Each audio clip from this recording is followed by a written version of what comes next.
Тя много и да ви каже много неща с малко думи, които вярвам, че ще разберете. Ако някой от вас не ги разбере, не се притесняйте накрая да ме питате.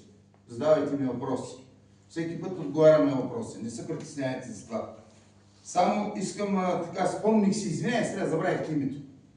Госпожа Кръцел. Да. Пламена. Пламена, извиняй, забравих нещо. Слушах много добре, докато се молиш. И се сетих за нещо. Веднъж ми зададоха един въпрос. Не знам колко от вас сте обърнали внимание, че когато се молим, ние благодарим на Господа за предварителната победа. Обръщали ли сте внимание на това? Веднъж ми зададоха въпроса, бях на едно събиране някъде вече, не си спомням къде. Молих се там за болни хора и аз благодарих на Господа за тяхното изцеление. И винаги накрая така питам, има ли въпроси, ми зададоха въпроса, как може да благодариш на Господа за изцелението на човека, като той дойде куцайки и се тръгна куцайки. В момента не се случи нищо. Нали разбирате за какво говоря? Искам да ви кажа, че това да изговаряш изцеление в името на Исус е Божията воля. И то е написано в Първо Солунци, 5 глава, 16, 17 и 18 стих. Може ли да отворим там? Там се казва за всичко благодарете, непрестанно се молете. И знаете ли какво казва по-долу стиха? Защото това е Божията воля. Така че ние не трябва да ходим с нашите чувства и емоции, когато видим, че се случи чудото, тогава да кажем благодарим ти, Господи. Ние трябва да благодарим в най-трудните моменти в живота ни, защото така иска Господ. Дори когато сме болни, дори когато сме без пари, дори когато и каквато и атака да има днес в живота, има много атаки. Затова хора трябва да се научим да му благодарим. А има за какво да му благодарим. Колко от нас днес сме благодарили за това, че Бог не събуди и ни подари това ден. Много хора тая вечер ще си легнат, но утре сутрин няма да се събудят. Затова трябва да сме готови винаги за присъствието на Господа и винаги да бъдем в Неговата слава. И начинът е този. Непрестанно се молете, за всичко благодарете, винаги се радвайте, защото това е Божията воля за вас. Това казва Божието Слово. И аз няма да говоря в тая насока, но искам да ви кажа, че днес съм така по-благословен от друг път. Няма да ми се разсърдиш, брат Метко, нали? Така ми и темата хора. Онзи ден бях в сряда на една конференция, бяхме в Стара Загора и там имаше един брат от Кипър. Навсякъде не знам защо така ме представя. Не знам, не ми харесва вече. Казват ми, той човекът се качи на амвона, режи с остър нож. Не знам какво режа, бе. Не знам, аз говоря истината. Така казва Библията. Ще трябва да казвам истината. Ма защо ме има за касапен, постоянно съм режал. Постоянно режи. И в Стара Загора така ме представяха баба. Този човек вика, аз там 5-6 пастори имаше, които не ги познавам, за първи път ги виждам. Те ми казват, касапена. Сега ще ме отрежа с ножа. Не, нека словото да върежи, не аз. Това, което днес искам да си поговорим, е нещо много важно в живота ни и нещо, което аз по принцип го говоря на пастири и лидери, но днес ще го говоря на църквата, защото знам, че и църквата трябва да има участие в това нещо. Вижте, една църква без пастир не е църква. Един пастир без църква не е пастир. Така или иначе, ние сме си нужни един на друг. И ако сме си нужни един на друг, нашето виждане, нашето решение, нашето видение за църквата и нашия начин на работа трябва да бъде уеднаквен. Трябва да бъде еднакъв. И Бог е дал отговорността на пастирите, които са на църкви, да водят църквите си. Спомните ли се случай, когато Исус попита апостол Петър 3 пъти, обичаш ли ме? Нали спомните? И накрая апостол Петър 3 път малко и доста му казвам, Господи, нали знаеш, че те обичам? Сега си ме питал. Това му отговори Исус. Каква беше отговорността на Петър? Храни стадото. Това беше отговорността на Петър. Днес това е отговорността на пастирите. Да хранят стадото. Тук става въпрос за духовна храна и аз се надявам, че всички разбирате. Така, сега. Случвало ли ви се да ходите в църкви, където и то да ходите доста време и да виждате, че богослуженията, църквите, Словото минава по един и същи начин. Не знам на колко от вас ви се е случило, аз съм бил. Аз ходя в много църкви и виждам, че нещата вървят по един и същи начин. Сега не говоря определено за никой, просто ще давам примери. Просто ще давам примери без хора. Бил съм в църкви, където изправя се пастор, казва, нека се молим, изправете се, палението, хвалям Господа, той проповядва 35-40 минути точно, не повече, защото някъде учените са казали, че до 45 минути приеме с ума си, след това, ако виждаме и слушаме, приеме до 50 минути и така нататък, едни такива учения, които днеска са много модерни, и след това застава на вратата и казва, слава на Господа, виждаме. И аз казвам, благодаря, че ме изгони, гледам. Разбирате ли за какво говоря? И това е в продължение на години. И след една, две, три години, като се видим, казва, църквата не върви. И знаете ли, няма ново. Няма ново. Библията казва, че налива ново вино в стари мехове. Така ли? В нови мехове. Тоест, Бог иска да налие новото в новите мехове. Кое е меха? Тук вътре. Тук вътре. Това е меха. Бог иска този мех да бъде нов. И на мен ми се е случило много често да се наложи да говоря в тая насока. Чуйте ме сега. Аз лично не съм против промяната в църквата. И вярвам, че Бог не е против промяната в църквата. За каква промяна говорим? Промяна, която да не излизаме от тая книга. Ние, християните, живеем в една рамка. И аз се наричам християнска рамка. Погледнете телевизора. Ние живеем вътре. В тая рамка има всичко, от каквото ги имаме нужда. Когато излезем навън, има един стих, който казва, знаете, дявол чака, като река Ешлъв. Река Ешлъв означава ранен лъв. Не знам някой от вас дали е виждал ранен лъв какво прави. Ако гледате, с последни сили се опитва да нападне. Тоест, дяволът чака само някой от нас да излезе от тая рамка. Сега чуйте ме. Защо днес църквите се разрешаваме да не отворим себе си за новото вино, което Бог днес излива върху нас? Веднага искам да отворя една скоба, защото да не ме разберете грешно. Миналата седмица, т.е. днес трябваше да се върнем, нали? Трябваше да бъдем на една конференция в Пловдив. Бяхме поканени там и аз реших, че трябва да заведа цялата църква от Кипър. Значи, трудна работа, да ви кажа, за 30 човека да осигуриш самолетни билети, хотели и така нататък. Но казах, не, ще го заведа в България, ще отидем на тая конференция и аз вярвам, че ще има добро време. И накрая, когато отворихме поканата, която се изпраща, имаше един надпис, който казваше, влезте и се регистрирайте тук. Може би някой от вас сте виждали, нали? Който ходи по конференция, знае. Когато влезах в регистрацията, да регистрирам църквата, че ще ходим там, прочетох един надпис с много малки така буквички. Задължително дарение 90 лева на човек на ден. И си задават въпроси. Това ли е новото, което Бог иска днес?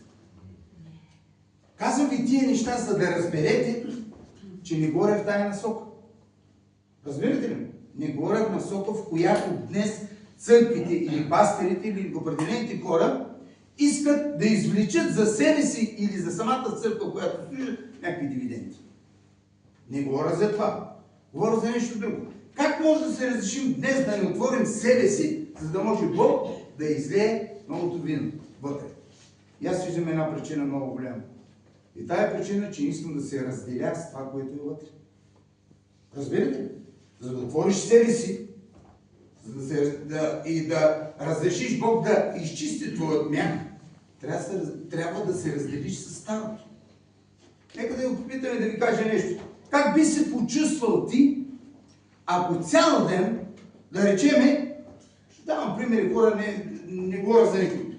Ако да речем едната страна каже на другата нещо лошо, каже и нещо лошо, и тази страна се отива, тя ти почва бе. Ай, жена, защо ми казва тия неща?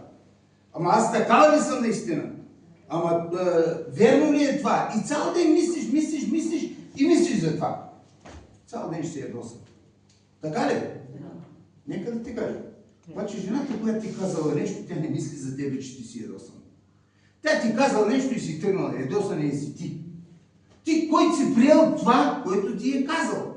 Разбирате? Разбирате ли за какво говоря? Ти, който си отворил своя мях и това е влязло вътре и това старо нещо не ти дава цял ден мир и покой. Даже има хора, са ми казвали, цял нощ съм спал, защото ми казаха, еди си какво. Има такива хора, нали? А как ще се почувстваш, ако, да речем, видиш, че съседът ти мъже, съседът ти си купува много кола.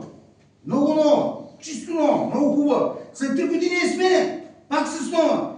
А и ти започнеш да си казваш, аз защо не мога да си купя такава кола? Защо не мога да си купя? Казвам ти, половината ти живот ще мине в разочарование.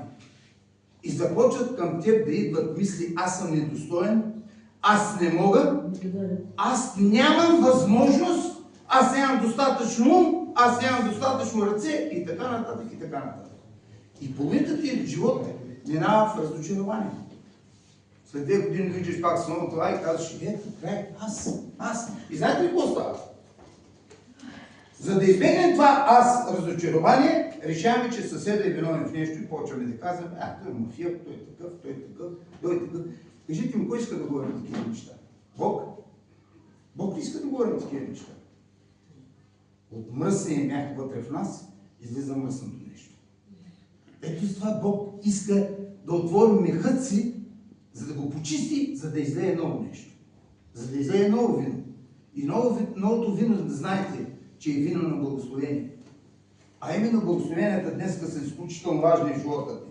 Сега, казваме, ако мислиш за тия неща, къде си разочарован, втори път си ядосан, нали спомняте? Това, което... Може да отворим...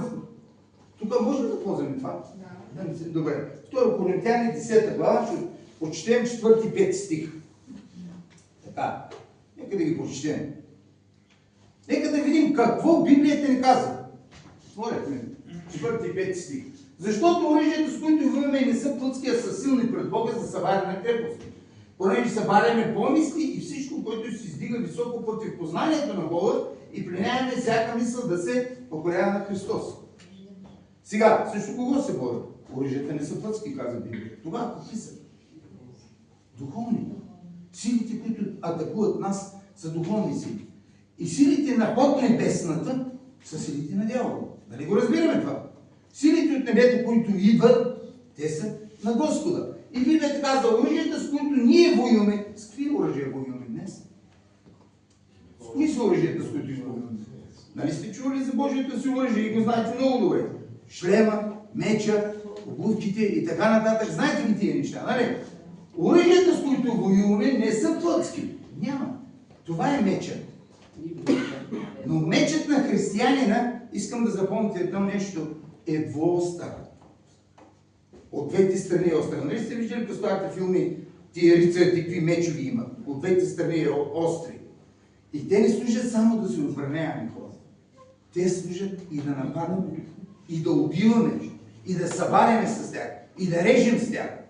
Мечът на християнина е двуостър меч. Това го запомни. Не дей само да се отбраняваш. Ако има любители на бокса, знае, че когато един противник излезе, само се отбранява така или че един удар улучва и той свършва. Нали знаете? Не можеш да се отбраняваш само. Трябва да нападаш. И по-нататък Библията казва, понеже събаряме какво? Помисли. Кои са помислите, които днес идват към нас? Разочарование? Разочаровани ли сме? Ядосани ли сме, че са ни казали нещо? Събаряме тия помисли и всичко, което се издига високо против познанието на Бога. Хора, чуйте ли? Ако нямаме познание за Господа, сме меч, що звънти. И кимвал, що гръм. Да, Библията казва това за любовта. Но и познанието е изключително важно. Ако нямаме познание за Господа, за нищо не ставаме. Ако имаме познанията, и тогава пленяваме всяка мисъл да се покорява на Христос. Много е лесно. Много е лесно. Обаче днес хората не могат да го разберат. И знаете ли какво? Страхуваме се да отворим себе си. Защо? Защото мърсотията, която е в нас, понякога излиза наяве. Понякога излиза наяве. Аз така приветствам този брат, не знам как се казва, че той твори себе си в момента. Разбирате? Макар че е споделил на пастира. Той твори себе си и казва, това съм. И накрая отвори се на цяло, като каза, имам проблем с цигарите. Днес много хора имаме проблеми и се приема. От всеки може да се скриеш. Само от една личност не можеш. От Бог не може да се скриеш. Няма начин. Отваряйки себе си, знаете ли, свидетелството на такива хора е изключително голямо, когато те се променят. След време, когато стане и каже, това правих, цигари пуших, това правих, сега вече не го правя, свидетелството е изключително голямо. Добре, много сериозно стана. Не разрешавай, искам да ти кажа нещо много важно. Днеска това е модерно. Не разрешавай компютъра да те учи. От 2 дни съм с едни хора, как беше това? Как се казва това? Чачи. Даже не го знам. Ма те за най-малкото питат, чачи, какъв да работва манчета? И там гласа, който му казва, не става и примерно лук. Аз като обичам лук. Какво ще правим сега? Аз обичам лук, манчета. И моята жена като пита там това чажи ми ти, и то казва не знам лук, и имаме голям проблем. Не разрешавай компютъра да ти учи, приятел. Не дей. Днеска са седнали проповедници, хора, аз гледам много телевизия и гледам много медии. Много. Значи половината проповеди, които чувам, днес аз съм ги чел предварително. Много хора днес казват на този изкуствен интелект, така ще го наричам, защото не му знам името точно, някой моля да се напишете, да го уча, да не се излагам другаде. Това има приложение, направо си го изтеглиш готово. На мене ли? Аз само ще споря с него. По-добре да не го тегля. Затова много хора днеска поставят, не знам дали сте чувал, проповед на тема ети си коя и той изкуственият интелект, така почва да говори и има техника, не знам и в България предполагаме има, която пък излиза направо написана проповед. И той си взима листа и излиза и почва да чете. И накрая като му задам въпроса, защо така? Един момент. Къде бе? Не до туалетната. Не бе, да ще видите. Знам, че там отиваш. Защото не си разбрал нищо. Защото днеска разрешаваш на изкуствения интелект да те учи. Бог не иска. Ако беше така, Бог ще да ни прати изкуствени интелекти на всеки и щяхме да знаем всичко, или може би тук щяхме да имаме една дупка и Бог да налива с и е готово. Знаем всичко. Нали? Щяхме да бъдем като роботи. Не разрешавай компютъра да те учи. Имаме най-добрият компютър, Святия Дух. Имаме най-добрата система. Библията. Библията и Святия Дух са най-добрите помощници днес на християнина. Не разрешавай това да се случи в живота. Записал съм си някои неща, затова гледам тук. Може ли да отворим Римляни 14:14? Аз съм сигурен, че този стих го знаете, но все пак нека да го видите. Сега. Знае и съм уверен в Господ Исус, че нищо не е само по себе си нечисто. Слушайте много добре стиха. Само за този, който счита нещо за нечисто, на него той е нечисто. Сега разправяме ли стиха? Нека се върнем още веднъж. Знае и съм уверен в Господ Исус, че нищо не е само по себе си нечисто. Има ли нечисти неща в света? Всички ще кажете има. Чакайте малко. Библията казва, че нищо само по себе си не е нечисто. Вие току-що казахте, че има нечисти неща по света. Чуйте сега. Още веднъж да го обясня. Библията казва, че нищо не е само по себе си нечист. Той го казва чист. Някой каже, че не е чист, греши. Ма как така? Кога става нечист? Чуй. Само по себе. Само за този, за мен, който счита нещо за нечисто. Аз считам, че той е химикал мръсен, не е чист. Говорим мръсен, нямам предвид мръсотия, нали? Говорим за нечисти и чисти неща. За него, т.е. за мен, този химикал е нечист. За другия е чист. Тоест нещата в живота, които стават днес, за някои хора, които имат неправилното мислене, то е нечисто, неправилно. Ще ви дам един пример. Много хора спореха от мен от начало и много хора така не нападаха, но после, качели днеска църквите и Кипър ни приемат всичките и дано да ни прозвучи грозно, но сме за пример пред всички. Как може, Спасе, да водиш на уикенд цялата църква с басейн? Как може? Аз обичам да правя тия неща в църква. Водим църквата, отиваме, взимаме хотел, в който има басейн и отиваме цялата църква там. И уикенда, да речем, събота и неделя, ходили сме и за 3 дни. Сега скоро ходим и за 3 дни, нали? Ходим и там и как може сестрата, с която се молиш заедно, да отиде по Бански и ти покъси гъщета и да отиде там в басейна? Как може? Аз казвам, според вас би трябвало аз никога да не ходя на море, защото на море всичките хора са по Бански. Събери си мисля. Нали? Всички са по Бански. Или, според вас, моята сестра никога не трябва да отиде на море. Тоест, цялата църква никога не трябва да ходим на море. Защото на морето всички са по Бански. Нека да ви кажа, тези хора, които казват тия неща, спадат към тия хора.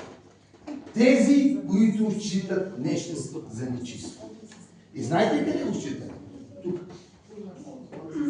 Ще дам един малко неприятелен израз, но искам да ме разберете.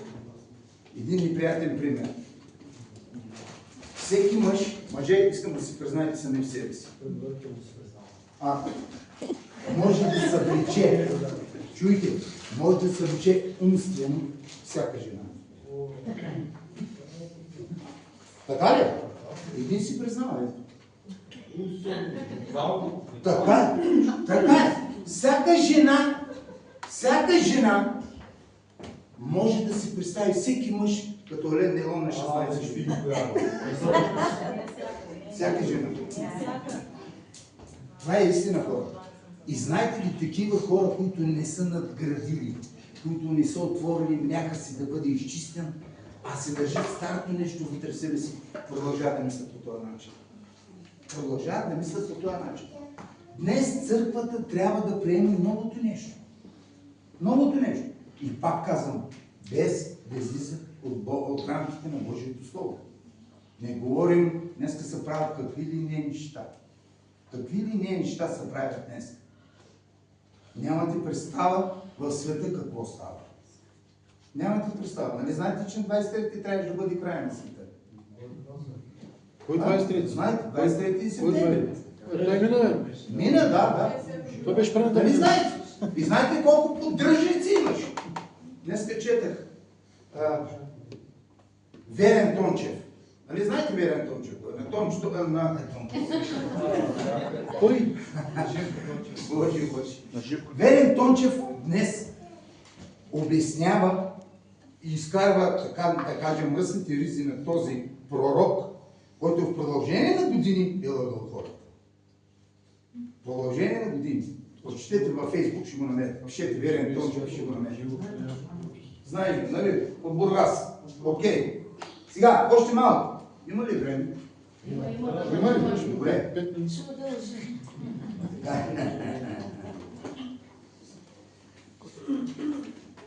Колко от вас сте допускали грехове в живота си? Сериозно ли е? Да. Шегувам се. Как се шегуваме? Вижте, хора, ако допуснеш грех в живота си и се покажеш истински, подчертавам думата истински, не е нужно да се чувстваш повече виновен за грех. Сега разбирате ли ме какво казвам? Истинското покаяние те освобождава, то те очиства и то прави всичко това, което пише Библията за тая насока. Не искам сега да влизам в подробности. Ако се покаял обаче истински, ако си простил истински, защото днес много хора, за съжаление, не отварят, пак се вършат там мяха си. Защото истинското покаяние е отваряне на моя мях и предаване на всичко мръсно навън. Когато предам всичко мръсно навън, аз ставам чист и не мога да се чувствам виновен повече за този грех. Не мога. Сега не ви насърчавам, грешете се, покайвайте.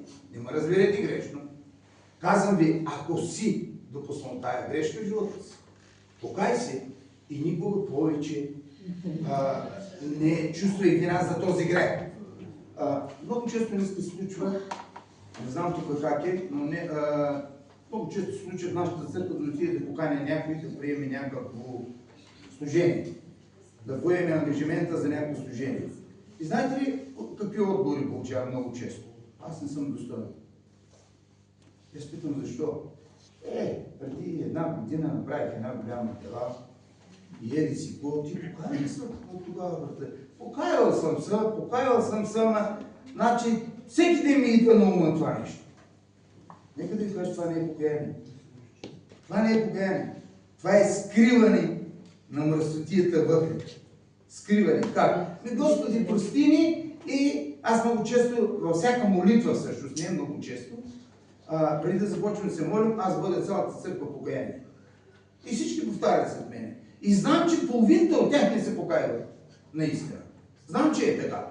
И знаете ли защо? Не можем да се разделим с старото. Много ни харесва да сме ядосани. Много ни харесва да си кажем, че сме недостойни. Много ни харесва да си кажем, аз горкия, аз горката, аз за нищо не ставам. Питам една жена на пътя, как си? Слава на Господа, много съм добре. Викам, браво, къде си ходила? На лекар. Какво ти има? Тук ме боли, тук не мога да стъпа. А пък кръста ми те, а пък крака ми те, пък главата ми те, пък шемет ми са ми. Какво ти е добре? Какво ти е добре? Защо? Затваряме себе си. Как ще му кажа, че съм болна? Днеска си крием болестите. И знаете ли какво правим? Бог иска ти да изговориш всичко от това, което имаш нужда. Той не иска аз само да се моля за тебе. Той иска ти да отвориш себе си. Да, но това старото мъсното вътре, пък да го отворя. Как да го отворя? Не може. Аз имам гордост. Не мога да кажа, че съм болен. Аз съм много добре. Пък в същото време пи по една шепа хапчета. Толкова е добре, че пи по една шепа хапчета. Нали? Той Коринтяни 10:5, ако обичаш. Така. Не разрешавай чувствата ти да те водят. Нещо, което съм записал. Никога не разрешавай. Всичко написано в Библията е по-силно от твоите чувства.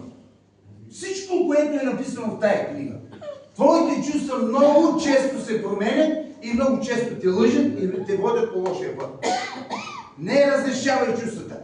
Аз днес много се ядосвам, като чуя някои хора, като ми кажат, аз чувствам, че духа ме води и аз питам, кой дух? Кой дух те води? Знаеш ли кой дух? Не можеш да се изправиш и да кажеш, аз чувствам, че духа ме води днеска да няма хваление, защото имаме много свидетелства. Как няма да хвалим Господа?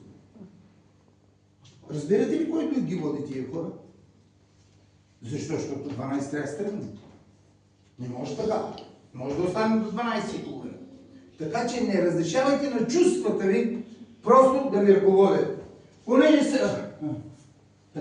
бавиме помисли и всичко, което се издига високо против познанието на Бога и принаймем всяка мисъл да се покорява на Христос, и сме, нека 6, дигним малко нагоре. Къде четем, бе? Коринтяни, точно те, 10, 5 и 6. И сме готови да накажем всяко непослушание, щом стане пълно вашето послушание. Сега чуй, ти можеш ли да накажеш сам за себе си всяко непослушание, когато твоето послушание стане пълно? Как мислиш?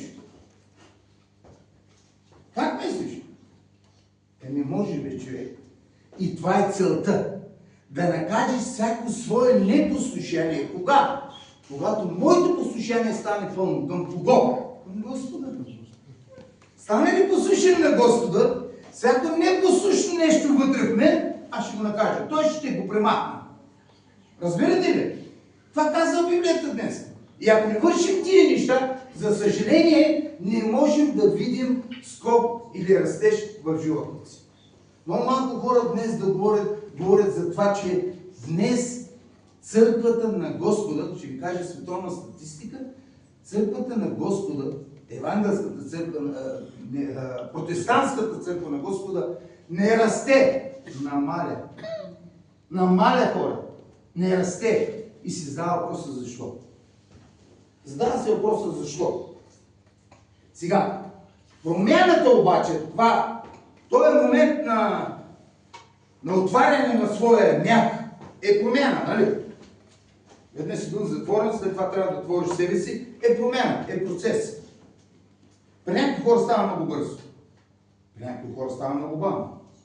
И днеска хората с големите компютри тук в главите ни, защото ние имаме най-добрия компютър, веднага намираме решение на всичко това и казваме, да, пасторе ми казва, този е процес. Ти сам казваш, при някой става много бързо, при някой става много бавно. Да, ама аз не съм казал при кой става бързо и при кой става бавно. И това, което днес искам да ви кажа, че хората, жадуващи да бъдат променени и да служат на Господа с цялото си естество, процесът на промяна при тях става много бързо. А хората, извинявам се, че казвам такива неща, но всички църкви ги имат, черкуващи само, нали знаете кой е черкуващи? Черкуващи само, при тях промяната става много бавно и понякога изобщо не става. Пасторе, аз от 30 години съм в църква, но никога не съм преживяла и не познавам Божия глас. Чували ли сте такива неща? Чували ли сте? От 30 години не съм в църква, Бог не ми говорил. Не верно е, Бог ти говори всеки ден. Ти не познаваш Божия глас. Това не е верно. Това са хора, които нямат желание. Хора, които просто си ходят на църква и си мислят, че един ден ще бъдат спасени. Съвсем отговорно го казвам, не ме карате да минавам тая тема, да ви доказвам с Библията, къде пише, кои ще бъдат спасени. На много места пише.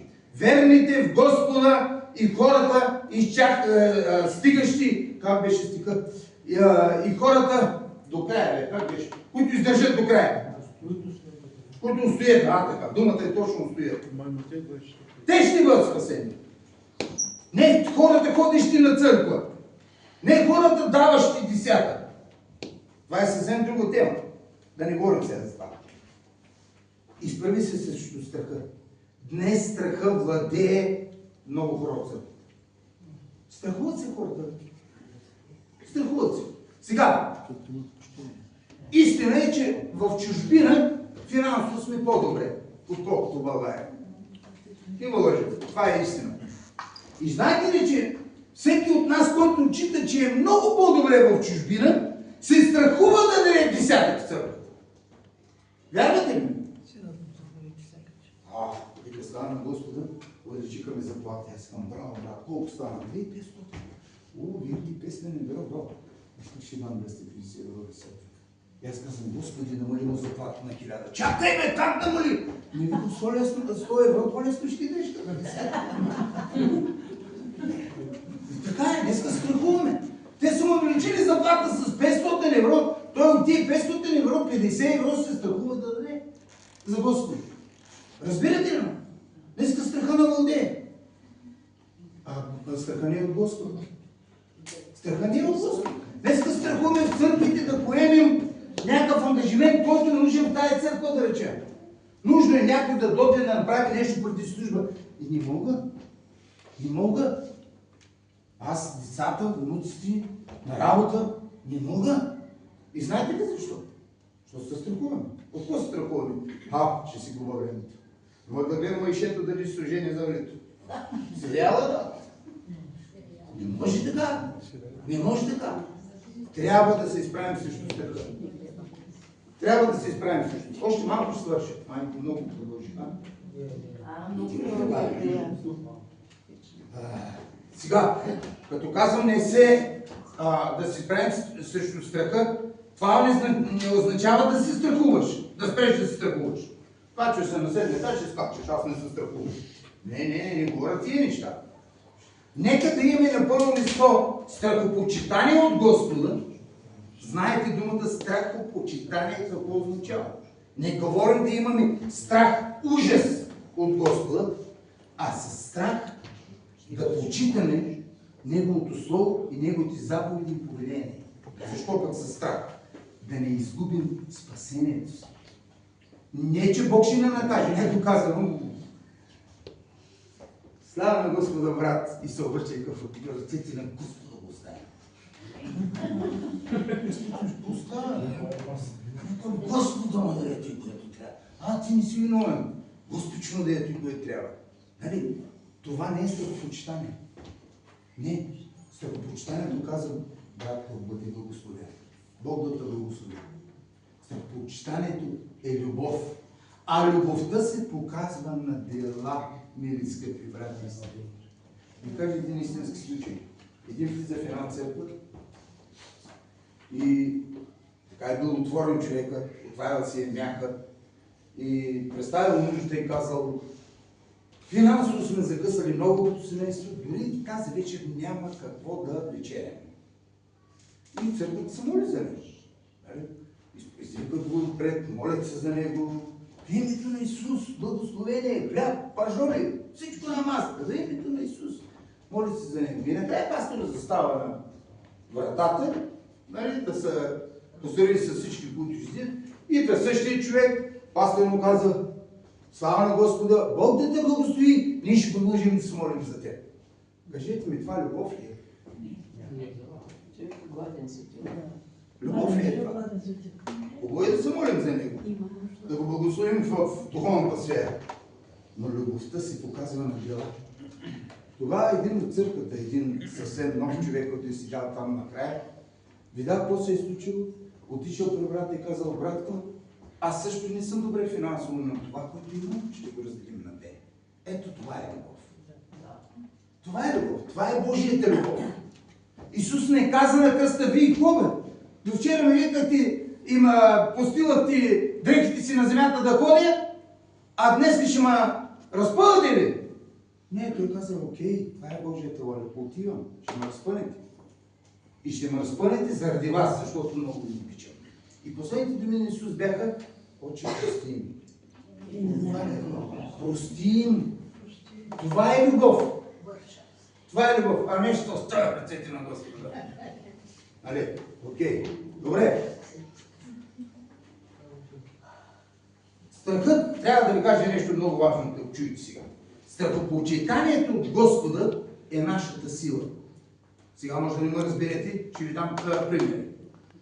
Това да имаш страхопочитание от Господа означава, че ти си много силен и това е твоята сила. Отиваме на лекар и лекарът казва: болен си от много страшна болест.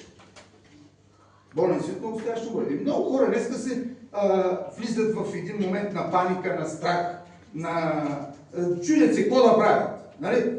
Но страхопочитанието, аз ви казвам, че е нашата сила. Ще ви дам един пример. Аз не знам, Теодор и Симо дали го знаят. Как се казва? Милена. Имаме един познат Милена. Всички го познават. Сигурно и ви го знаете. Обадили са преди 5-6 месеца. Не, година може. Се обади и каза: приятели, той не е вярващ. Каза: приятели, знае, че сме вярващи хора. Ходих на лекар, не се чувствам добре, се оказа, че имам рак 4-та степен на... Къде беше ви? Някъде. Не помня точно сега да не говоря, защото има много случаи такива, за които се молим, да не ги объркам. Ние казахме: брат, какво става с тебе? Ми сега влизам в болницата. А той е сирак от Ямбол. Сирак е момчето.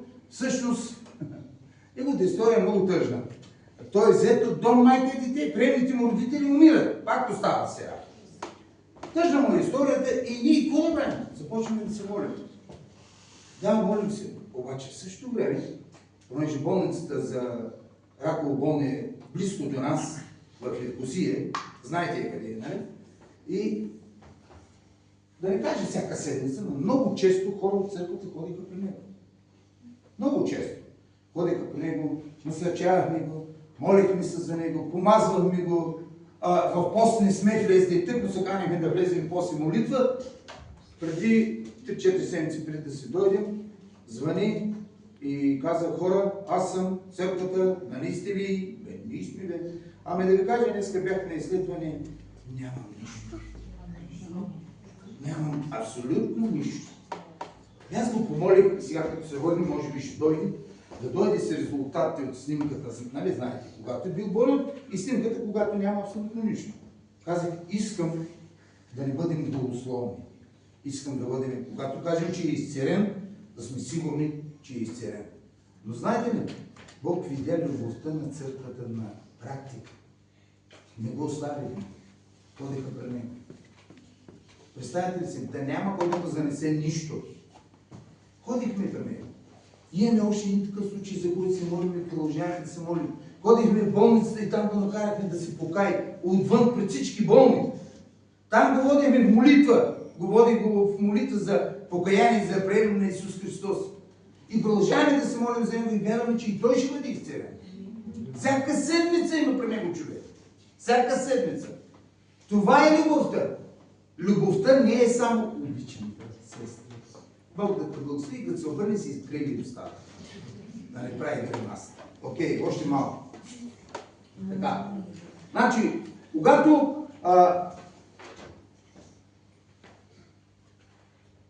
получим лоши резултати, ние получаваме. Нека си го кажем. Ние получаваме лоши резултати в живота си. Било то за болести или за каквото и да е. Не допускай страха да те обземе. Допуснеш ли го да те обземе? Свършено с тебе. Повярвай ми, влизаш в един период на паника и стават големите неща, глупавите неща, нещата, които Бог не харесва. Понякога промяната не ни харесва. Но много хора промяната не им харесва. Жени, спомнете си дните, когато се омъжихте, ти да ти пресвикърват. Показва се гърват. Манжата няма да го отпишете, стая да шеташ, стига се лежала. Поне по-старите те бяха, нали? Поне по-старите на години имам предвид. Той беше живота. Такъв беше живота.